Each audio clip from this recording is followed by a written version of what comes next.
MPC.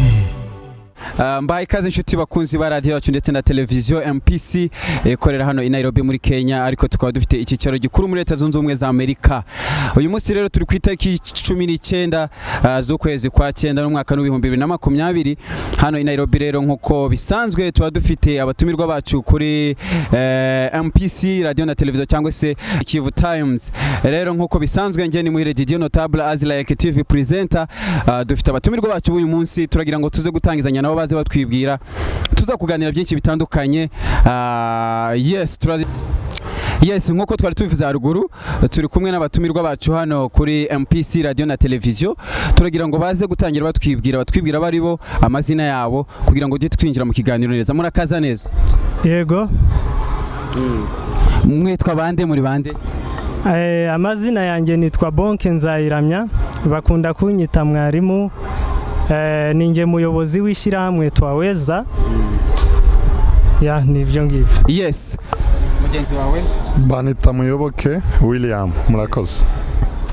Nitwa Ndungutse Jean, abenshi banzi kuri boss, ndi coordinateur wa Twaweza. Yes. Murakoze cyane, reka tubahe ikaze.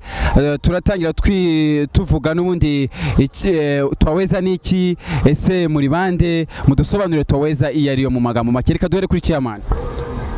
Twaweza ni ishyirahamwe riharanira ubumwe n'ubwiyunge bw'amoko yo muri Sud Kivu. Urabona yagiye atatanwa n'intambara bitewe n'ibibazo runaka biturutse ku banyepolitike ndetse n'abandi bantu bishakira inyungu zabo.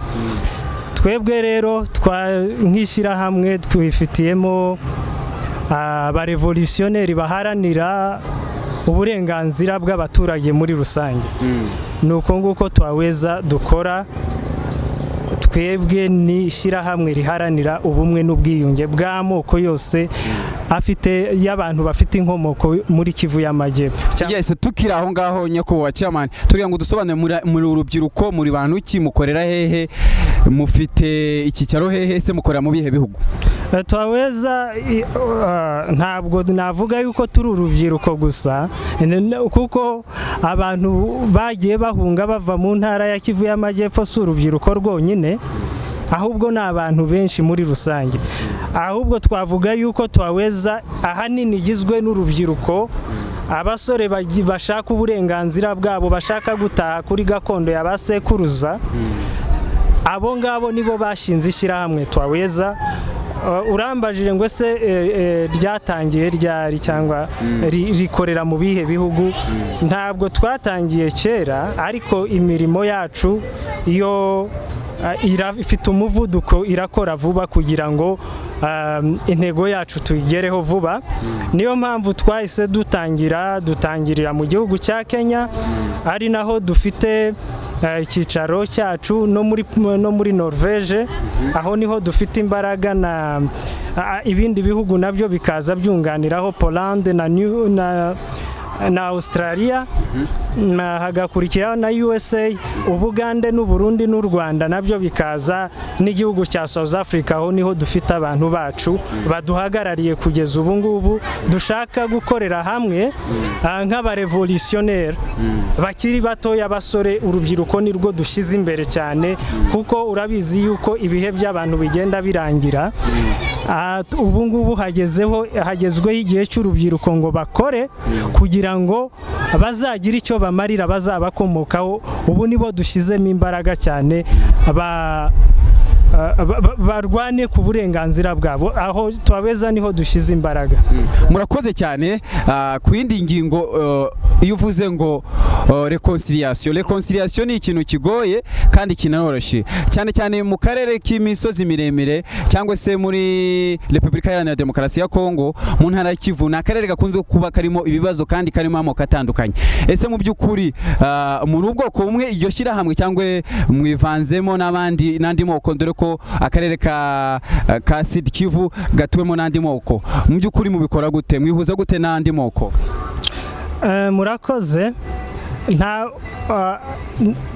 kwihuza tuzihuza n'andi moko, ariko twahereye ku bagizwe ingaruka cyane n'intambara. abo ni bande? Abo ngabo navuga ubwoko bw'abanyamurenge cyangwa se n'abandi bafite inkomoko muri Fizi, muri teritwari ya Fizi.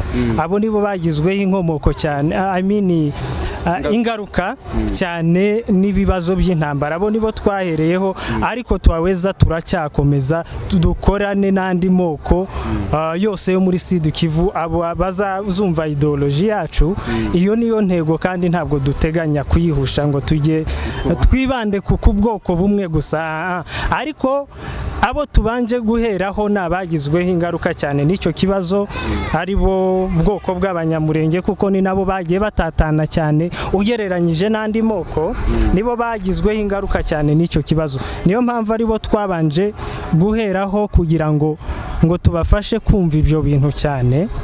Nibamara kubyumva bizabafasha bizadufasha no gukomereza mu yandi moko muri rusange. Arakoze cyane. Ku ruhande rwe hari undi mu papa, turagira ngo nawe atubwire, n'umunyamuryango wa Twaweza, turagira ngo atubwire ese iyi reconciliation izakorwa gute, cyangwa se iri propagande mubona izashoboka cyangwa se izakorwa gute? Ijambo ni ryawe.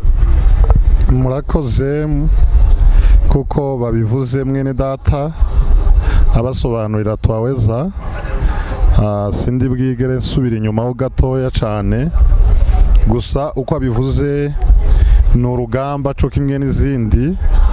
Twaweza iri mu rugamba rwo guhindura imitekerereze cyane cyane y'abantu bo muri Sud Kivu. Kubw'umugisha w'Imana ishobora no kuzaba au niveau national ikagera muri Kongo hose, tugahindura imitekerereze nk'uko muri Kongo urubyiruko, abantu benshi muri Kongo, amoko menshi usanga bari inyuma y'ubwicanyi, inyuma y'intambara, imitekerereze yabo iracari hasi cyane. Nka Twaweza ntabwo ari urugamba rw'amasasu, ahubwo ni urugamba rwo guhindura iyo mitekerereze y'abo bantu. Murakoze. None tukiri aho ngaho gifite ijambo, mu by'ukuri mu rwego rwa reconciliation ntago ari ibintu byoroshye, ariko kandi biranashoboka. Nkawe nk'umunyamuryango wa Twaweza kandi wamaze kwinjira muri iyo association, cyane ko hari n'andi ma association atandukanye agenda ashaka amahoro cyangwa se akora reconciliation, mubona muzakorana gute n'andi ma association, urugero nk'amahoro iri muri Leta Zunze Ubumwe za Amerika? Ikintu cyose nkuko twahoze tubivuga, twebwe urugamba turwana ni urugamba rwa deba, urugamba rwo kuvuga, gukora conversation, kuganira. Tunyuze mu biganiro tuzamenya abandi bafite ibikorwa bisa n'ibyacu, cyangwa abantu bafite umutwaro umeze nk'umutwaro dufite. Iyo mitwaro izashakana, kuko nitumara kumenya abandi bafite ibikorwa bisa n'ibyacu, nabo bazatumenya. Ico gihe nibatumenya hazaba ubufatanye, kandi ubufatanye n'izo mbaraga tuzabasha kugera ku byo twifuza, dufatikanije n'abandi bafite imitwaro imeze nk'imitwaro ya Twaweza.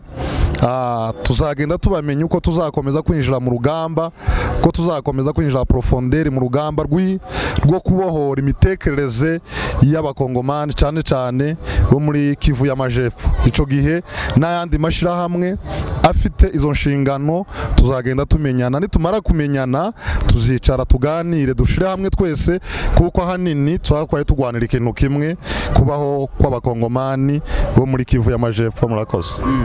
None se kuri mugenzi wawe turagira ngo nawe atugire icyo avugaho, cyane cyane bakunze kubita ko mutari abakongomani, abanyamurenge mu bwoko bw'abakongomani, bakavuga ko mutari abanyiri igihugu. Mu by'ukuri urabona iyo reconciliation muzayikora gute? Murakoze. Nka Twaweza Association ku kijyanye na reconciliation, ni ukuvuga ngo twatangiye tubikora mu buryo, tuzabukora mu buryo bwinshi butandukanye, ariko bumwe mu buryo tuzibandaho cyane ni uburyo bwa propaganda, kubera ko nasanze propagande ariyo ya mbere igihindura imitekerereze y'abantu. Ubu rero tukaba dusa nk'abatangiye nk'uko chairman yabivuze association imaze igihe kitari kinini, ariko mu gihe tumaze turasa nk'abari gukora ibikorwa bisa nkaho bifatika, nubwo tutarageraho twifuza, tugifite urugendo rurerure, ariko twizera ko tuzabigeraho kuko urubyiruko ruba rufite imbaraga kandi nirwo ejo hazaza h'ubwoko bwacu ndetse h'igihugu. Murakoze. Murakoze cyane. Ndumva Twaweza Association nkuko mubibona bari kugenda basobanura uburyo bwa reconciliation n'uburyo bagomba guhuza abanyekongo bakaba umuntu umwe mu buryo bwo gushaka amahoro arambye mu karere. Ariko kandi twongeye kugaruka kuri chairman, turagira ngo tubwire iyi propaganda mumaze kwikora mu buhe buryo uhereye hano i Nairobi, cyangwa se ikorwa gute mu bindi bihugu nkuko wavuze ko mufite amashami atandukanye mu bihugu bitandukanye? Murakoze. Ibi bintu bya propaganda ubikorana ubwenge ndetse n'ubwitonzi, kuko abo ubwira abenshi ntabwo bapfa kubyumva bitewe n'impamvu nakwita ni nka depression. Ibi propaganda yacu uburyo tuyikora mu buryo bwa counseling, tubwira abantu tubereka yuko nubwo bahuye n'ibibazo, ibyo bibazo bizakemuka. Ibyo rero tubikora gute? Tubikora twifashishije za social media zacu, dufite platforms zacu. Izihe? Dufite nka page ya Facebook, aho niho dukunze gucishaho ibiganiro byacu, ariko ntabwo ari cyo twibandaho cyane, kuko hari nabo tugenda twishakira twebwe ubwacu, twinjira mu mago y'abantu tubigisha yuko bagomba kwiyumva yuko bagomba guharanira uburenganzira bwabo gutyo. Mu by'ukuri ni byiza, ariko kandi urebye biranagoye, nk'uko njyewe mbyumva ko abanyekongo n'abantu bagoye, kandi ni igihugu kimaze kugira intambara nyinshi cyane. Nkamwe kuri uyu munsi mubona ko muzabifashwa n'iki? Hari inkunda mufite, cyangwa se hari indi support mwizeye, cyangwa se hari abandi bantu babijeje ko muzafatikanya nabo bakaba babafasha kubaha bimwe bishoboka? Mu by'ukuri inkunga ntabwo, iyo ugiye mu bintu by'inkunga cyane ari byo ushize imbere bituma uta umurongo wawe. Ibyo ntabwo ari byo twe twabanje gushyira imbere dushaka abaterankunga ibiki n'ibiki, nubwo inkunga nazo zikenewe, ariko ntabwo ari cyo twebwe twabanje gushyira imbere. Tuzibonye ni sawa, kuko ibintu byose bisaba finance, ariko twebwe icyo dushize imbere ni ukumvisha abantu yuko cyane cyane urubyiruko n'urwo twahagurukiye, bahaguruke baharanira uburenganzira bwabo nk'abarevolution. N'urubyiruko rw'abanyamurenge nibo twahereyeho, niko nabanje kuvuga, nibo twahereyeho tubigisha uburyo bagomba guharanira uburenganzira bwabo bakiri batoya cyane. Iyo batwumvise, izo nizo mbaraga zacu kurusha yuko wabanza kuduhereza amafaranga cyangwa se indi nkunga iyo ari yo yose. Hanyuma ho niho dushize imbaraga cyane, kumvisha abantu yuko bagomba guharanira uburenganzira bwabo, bagakora kirevolutionnaire nk'abandi bose. Nagohereza ingero nyinshi zitandukanye z'abarevolutionnaire bagiye birengagiza izindi nyungu bakazishyira ku ruhande, bo bakabanza bakareba ejo hazaza, bagapreparinga future life yabo. Naguha urugero nko mu Bushinwa, abo bita ba Mao Zedong, bo bari bafite ubundi buryo bwo kubaho, barabwirengagiza, ariko babanza kureba community yose y'Abashinwa uburyo bagomba kubanza kubaho. Noneho natwe rero tubona yuko niyo waduhereza inkunga zingana gute zo kwinezeza gute, ariko tudafite igihugu, ibyo ntacyo twebwe bitumariye. Uko ni ukwinezeza, ni entertainment nk'izindi zose, ariko twebwe iyo twumvise ukumva yuko ugomba guharanira gutaha ku butaka bwa basogokuruza wanyu banze kurekura muri za 1996 ngo bajye mu bihugu babahamagaraga guhungiramo, ubwo butaka bo baharaniye bakanga kuburekura. Abo ngabo natwe turashaka kumvisha urubyiruko yuko nta bundi buzima bafite bwiza, nta gihugu bafite ari ngombwa yuko bagomba kubanza bagaharanira uburenganzira bwabo, hanyuma ubwo ngubwo nibwo duhita dutekereza abandi baterankunga nyuma. Ndanatekereza yuko kugeza ubu nta nabo dufite, twebwe ubwacu turishakamo ubushobozi, kandi uko duhagaze hamwe n'Imana, Imana gusa niyo dushyize imbere izatugezaho yifuza. Murakoze cyane. Uyu munsi tubaza William, uyu munsi akarere kacu k'imisozi miremire karasenyutse, karasa n'akasenyutse, kuri none gafite intambara. Mu by'ukuri ni ihe nzira ubona koko ihamye, dore ko tumaze gutatanira amahanga, ihamye yagarura amahoro cyane, dore ko mwebwe mwanafashe n'iya mbere mukaba muri gushaka reconciliation? Urakoze mwene data. Inzira ni nyinshi cyane, ariko inzira imwe niyi twatangije inzira yo kubwira ko umuntu wese afite uburenganzira bwo kugira iwabo, ko kugira iwanyu nta muntu ntabwo tubigwanira, kuko ahubwo n'Imana yabitugize byo, kuko Imana niyo yahisemo, kuko nta demande twanditse mbere yuko tuvuka, ahubwo Imana niyo yahisemo ko tuvukira hariya hantu. Rero iyo umuntu ashaka ko atwambura kandi twebwe nta ruhare twagizemo kugira ngo tuhavukire, urumva uwo muntu si twe twenyine ntabwo ari twe twenyine ahonyora ubuzima bwacu, umugani w'Abarundi, ahubwo aba arimo ashaka no kuviyora umugambi w'Imana. Rero inzira imwe niyi twatangije, kandi ntekereza ko izaba iy'ukuri, kuko n'abakongomani bene wacu bandi moko atari abanyamurenge bagize uruhare mu kutwirukana. Ntekereza ko benshi babikora par ignorance. Ntabwo usanga benshi muri Kongo ko mu biturage ntibagira umugisha wo kwiga cyane, kubera kutiga cyane ugasanga ntibafite amateka ahagije. Noneho kutagira amateka ahagije, ibo baracari mu myaka muri za 50, baracaba mu myaka ya kera cyane.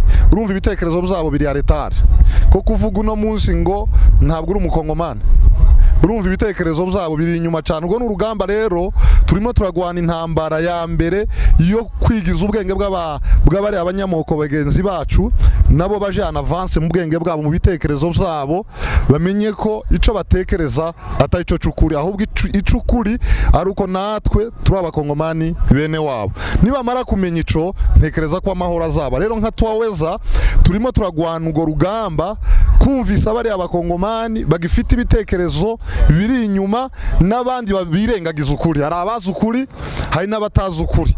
Abo rero bose ni inshingano za Twaweza kubumvisa. Rero urwo n'urugamba, niyo ntwaro, niyo ntambwe ya mbere duteye, kugira ngo twumvise bari abantu birengagiza ukuri, twumvise bari abantu basigajwe inyuma n'amateka, batazi histoire.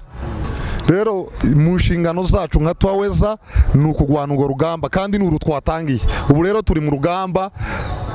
Murakoze. Yes. None se mu by'ukuri ariko urugamba dufite igihugu tugomba gutaha, kandi ni ukuvuga ngo iyo dushaka gutaha mu gihugu hari abakiyoboye. Guverinoma ya Kongo mu by'ukuri mu bibazo byagiye biba mu karere kiwacu, no mu buryo mwebwe mwafashe ya mbere nko gushaka reconciliation, mushobora kuzakorana gute, cyangwa se murumva mwakorana gute, cyangwa se murumva mwayisaba iki mu by'ukuri? Ugifite ijambo. Murakoze. Kugeza n'uyu munsi mu ntambara ziri iwacu, ntekereza ko leta ya Kongo nubwo itabivuga ku mugaragara, ariko ntekereza ko ishobora kubishigikiye muri bamwe batwirukana, kuko nimba mayi nk'umutwe wideclaye mu kurwanya abanyamurenge, unyaga inka ugatwika amazu, wanyaga inka magana ukazinyuza mu kigo cya gisirikari cya Kongo, ntibashe kuzigarura, amazu agahira mu metero z'ikigo cya gisirikari, ntihabeho ubutabazi bugaragara, iteka bakaza ibikorwa bibi birangiye, ubona nubwo batideterminye ariko harimo ukuboko kwabo. Rero nka leta ya Kongo mu gihe itazareka ibikorwa nk'iby'irimo ikora, byenda hazabaho izindi mbaraga. ntekereza ko izindi mbaraga ari izingizi mwatangiye nka Twaweza izi negosiyaso zanyu zo gushaka amahoro n'ubumwe n'ubwiyunge bizageraho bigaragare kandi bizagaragarira na leta. Ku rundi ruhande turi kumwe na mugenzi wawe reka nawe agira icyo yongera kuvuga dore ko mwanavuze ko ari na coordinateur turagira ngo ibikorwa byanyu mubihuza gute coordinateur? Murakoze. Mu by'ukuri nka Twaweza Association nk'uko chairman yabivuze na mugenzi wanjye William dukorera ku isi yose, ahubwo ku byifuzo byacu turifuza ko buri muntu wese ukunda uburenganzira bwa muntu, ukunda ubumwe n'ubwiyunge yakagombye kuba umunyamuryango wa Twaweza. Twaweza ntabwo iri limited ku bantu runaka, dukeneye abantu bose biyumvamo uwo mutima, ubwo bumuntu bwo guhurira hamwe bakagira ubumwe, kuko ubumwe ni imbaraga.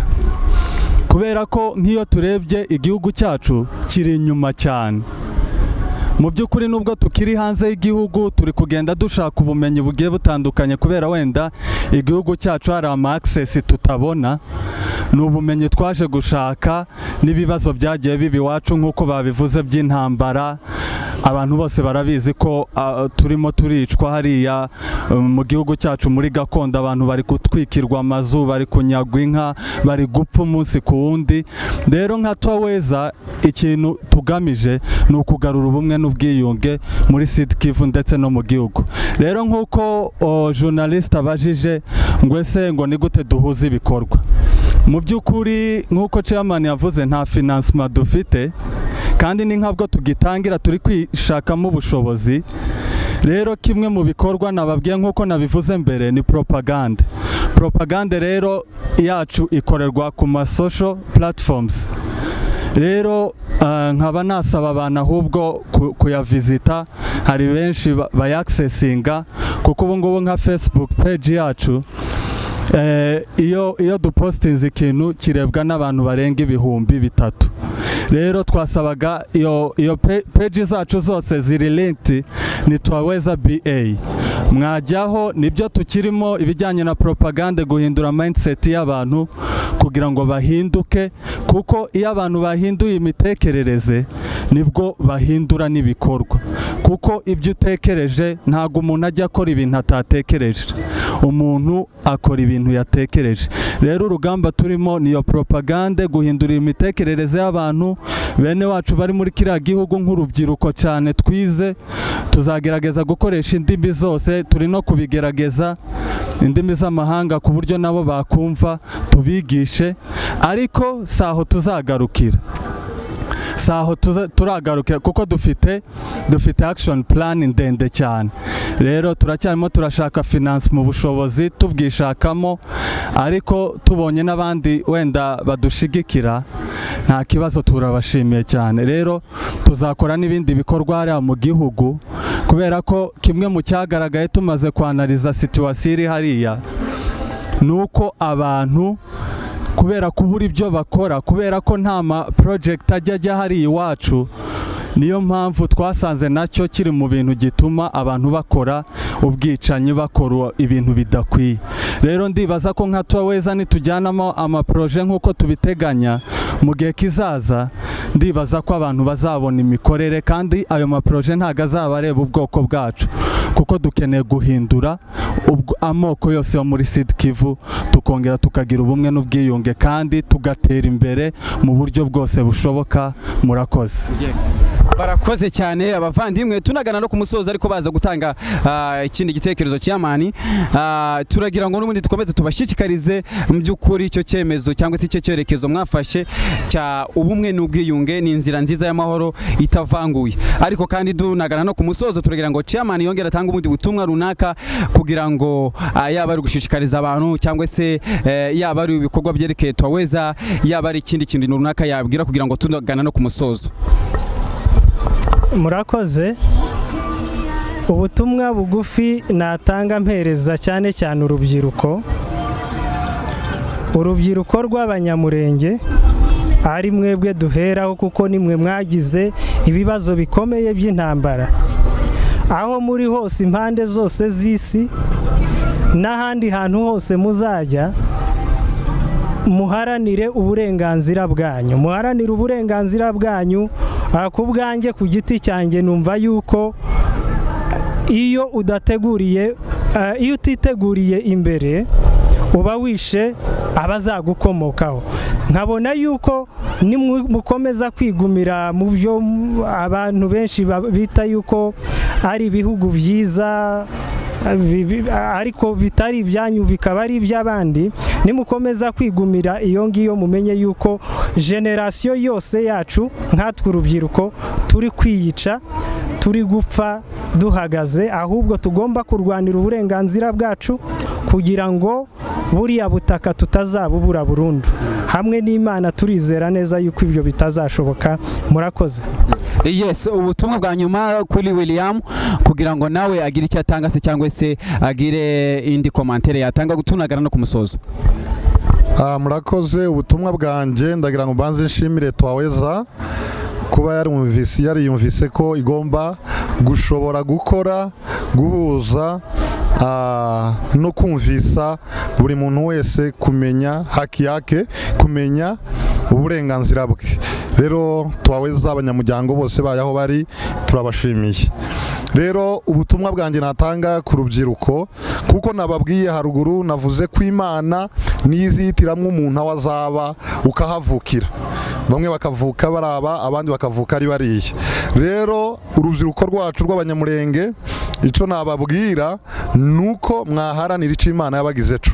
Icyo Imana yabagize ejo nta kindi yabagize abakongomani. Mu gihe bene wacu batabyumva, mureke duhaguruke, imbaraga zacu zizatuma byenda bumva, kandi imbaraga zawe zanjye icyo kintu kizabafasha. Ubundi butumwa natanga, ndatanga ubutumwa ku banyamurenge bakuru b'abasaza n'abakecuru n'abagabo n'abagore, abantu bakuru. Ndabashishikariza ko namwe mwafatanya na Twaweza, nubwo mutaja kuri social media cyangwa hehe na he, ahubwo buri mubyeyi wese abe Twaweza mu rugo rwe. Ushishikariza abana bawe kubumvisa ko aho bari atari iwabo, ahubwo iwabo ari Murenge, kandi ari bo bakwiriye kuhagira heza hagasa naho ngaho muri. Murakoze, mugire umugisha. Shalom. Yes, ndagira ngo dusoze, niba tutaniganwe uwo ari we wese ijambo, cyangwa se nimba hari uwo sinzi nimba coordinateur ari ikindi wongeraho. Ndumva bagenzi banjye babivuze, ariko ndasubiye mu byo bavuze. Umuntu wese ushaka ku accessinga page zacu ngo arebe aho ibikorwa bimeze, propaganda aho bigeze, page zacu zose ni Twaweza BA. Rero ikindi nababwira, inama zanyu turazikeneye, kuko nkatwe nk'urubyiruko ntago twishoboje, nta na experience dufite, ariko dufite ubushake n'imbaraga n'umuhate wo gukorera ubwoko ndetse n'igihugu cacu. Rero ababyeyi batugira inama, abandi bantu basa nkaho mu bwoko bwacu bafite aho bageze, dufatanye twese kugira ngo tuzagere ku bisubizo, kuko ni twebwe nk'urubyiruko ejo hazaza h'ubwoko. Murakoze, kandi nshimiye abanyamakuru ba MPC, murakoze kudutumira. Imana ibahe umugisha mwese. Yes, reka dusoze. This is MPC radio na televiziyo hano i Nairobi, ariko nkuko nabivuze tukaba dufite icyicaro muri Leta Zunze Ubumwe za Amerika. Iyi ni Twaweza Association, twari twatumiye kugira ngo ize itubwire bimwe mu ntego zabo, mu cyerekezo bafite. Urumva ko bafite icyerekezo cyo ubumwe n'ubwiyunge buganisha mu gutaha iwacu i Murenge, kandi ntekereza ko tuzabigeraho hamwe n'ubufatanye. Reka dushimire bagenzi banjye bari muri Amerika bakomeje kudufasha, ndetse n'abandi bari hano dukomeje gufatikanya muri MPC. Umunyamakuru yari Muhire Didier Notable, nakagaruka ni radio ni MPC. Murakoze cyane.